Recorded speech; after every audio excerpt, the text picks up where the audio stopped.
मिळवलं। आज अतिशय चांगल्या पद्धतीनं आपण जसं प्रशांत दादा सांगितलं आता की आचारसंहिता लागल्यामुळं थोडस लवकर भूमिपूजन करावं लागलं। आज परिस्थिती अशी आहे बांधवांनो, आजची परिस्थिती अतिशय विकासाच्या दृष्टीनं एवढी चांगली आहे की 10 कोटीच्या कामांची उद्घाटन करायचं भाग्य पहिले आपल्याला मिळतंय। म्हणजे खरं अतिशय मला एवढी गोष्ट सांगावीशी वाटते की आमची पुकळेवाडी आहे, आमची कारंडेवाडी आहे, आदरणीय भाऊंच्या खात्याच्या अंतर्गत येणारा पंतप्रधान ग्राम सडक आणि मुख्यमंत्री ग्राम सडक या योजनेच्या अंतर्गत 3-3 कोटी रुपयाचे रस्ते मंजूर झाले। बांधवांनो, कधीच अशी परिस्थिती मान खटाव मतदारसंघावर नव्हती।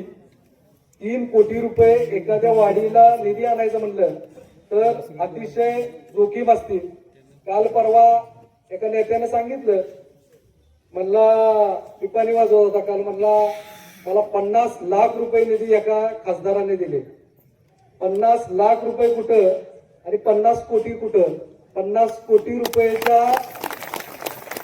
कोटी रुपयाच्या निधीचे भूमिपूजन उद्घाटन करायचं भाग्य आम्हाला लाभलं, ते आमच्या नेत्यामुळे लाभलं। मला आज या ठिकाणी सांगायचंय की आपण प्रत्येक निवडणुकीत खासदारकीला आपण आदरणीय रणजितदादांच्या पाठीमागं म्हणजे भारतीय जनता पार्टीच्या पाठीमागं आपण उभा राहिलो। त्यानंतर आमदारकीला आपण आदरणीय भाऊंच्या पाठीमागं म्हणजे भारतीय जनता पार्टीच्या पाठीमागं उभा राहिलो। जसं प्रशांत दादांनी आता सांगितलं की आपल्या उमेदवार हा कमळ असणार आहे आणि तुम्हाला माहित आहे देशात महाराष्ट्रात अतिशय चांगल्या पद्धतीनं सरकार काम करते आणि ते सरकार भारतीय जनता पार्टीचं आहे। आदरणीय राज्याचे मुख्यमंत्री देवेंद्र फडणवीस साहेब हे लोकांसाठी चांगल्या पद्धतीचं काम करत असताना, आपल्याला हजारो कोटी रुपयाचा निधी देत असताना, आपल्याला आपले सर्व पाण्याचे प्रश्न या ठिकाणी संपवत असताना माझी आपल्याला विनंती आहे की आपण येणाऱ्या आता इलेक्शन तर लागलेच, आजच तारीख डिक्लेअर झाली, 5 फेब्रुवारीला मतदान होणार आहे। तर माझी आज विनंती आहे तुम्हाला की भारतीय जनता पार्टी आणि आपले नेते आदरणीय जया भाऊ चांगल्या पद्धतीने काम करत असताना आपण उमेदवार कोण आहे हे न बघता आपल्याला स्थानिक स्वराज्य संस्थेच्या जिल्हा परिषद पंचायत समितीच्या निवडणुकीत यावेळी आपल्याला कमळाला म्हणजे भारतीय जनता पार्टीला निवडून आणणं हे आपलं काम आहे। मी पाठीमागच्या कार्यक्रमात पण सांगितलं की एवढ्या प्रकारचा विकास होत असताना आपण या लोकांच्या पाठीमागे आपण राहायला पाहिजे। मला खरं आज कुणावर टीका करायची नाही, पण काही लोक विसरून जातात की सगळीकडे भारतीय जनता पार्टीचीच मदत असते। एक नेता म्हटला परवा दिवशी, मला विचारा तुम्ही, माझा भाऊ नगरसेवक झालाय आणि मी काय पाकिस्तानात राहतो रे, मी पण साताऱ्यातच राहतो ना, कशाच्या जीवावर झालाय रे? कुठल्या पक्षानं तिकीट दिलं तुझा भाऊ तिथं नगरसेवक झाला हे सांग ना। सांगायला लाज वाटते का? भारतीय जनता पार्टीचं नाव घ्यायला लाज वाटते?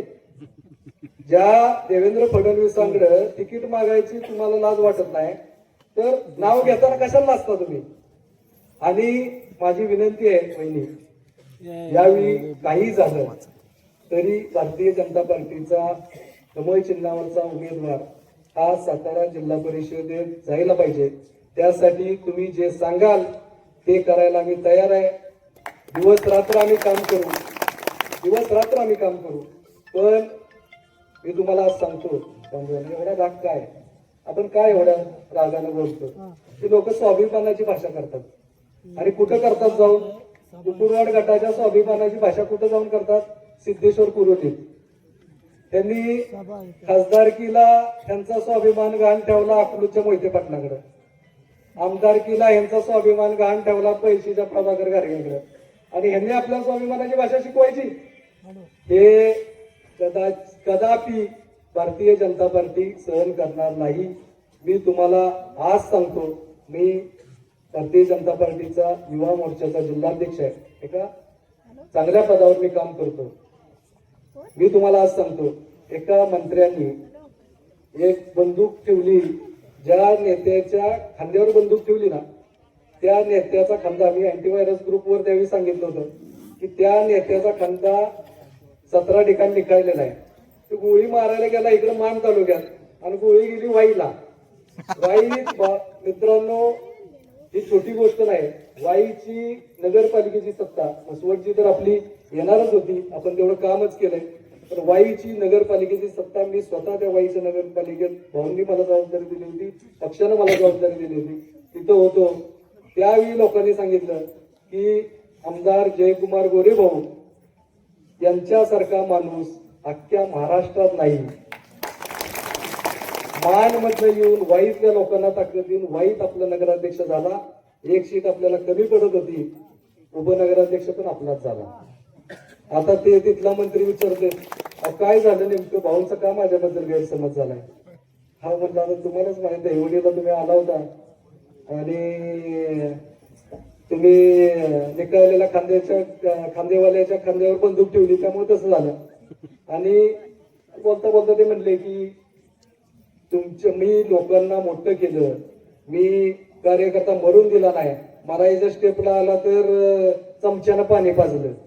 आणि आमच्याकडे चमचा नाही, आमच्याकडे विहीर आहे आणि त्या विहिरीतनं आम्ही सगळ्या लोकांना पाणी पाजतो. आणि ज्यावेळी आमचा नेता बाहेर पडतो ना बाहेर, त्यावेळी आमच्या नेत्याच्या गाडीच्या पाठीमागं 100 गाड्या असतात, 100. त्या भाड्याच्या नसतात, कार्यकर्त्यांच्या असतात. आणि तुम्ही जे म्हणला ना घर विर की कुणी घर बांधलं कुणी हॉटेल काढलं, अहो आता काय आहे, जशी जशी वेळ येईल तस तसं अनेक गोष्टी समोर येतील. तर तुम्ही काय केलं, तुम्ही कुणाला गाड्या विकल्या आणि त्या गाडीची किंमत 20 लाखाने विकली 27 लाखाच्या दिला, ते काही लोकांना माहित नाही का. आता लोक काही दूध पिऊ राहिले नाहीत. त्यामुळं आज या स्टेजच्या माध्यमातून मी तुम्हाला सांगतो की आपल्याला लढायचंय मित्रांनो, चांगल्या पद्धतीने लढायचंय. आणि कुणीही उमेदवार असो, आज मी सांगतो कुणीही उमेदवार असो, आपण जीवाचं रान करून काम करायचं आणि भारतीय जनता पार्टीचा जिल्हा परिषद सदस्य म्हणून आपल्याला पाठवायचं आहे. आज थोडासा कार्यक्रमाला विलंब झाला, जास्त वेळ बोलणार नाही. आपल्या सर्वांचं स्वागत करतो, सर्वांना शुभेच्छा देतो व आपण चांगल्या पद्धतीने काम करूया एवढंच या ठिकाणी बोलतो. धन्यवाद.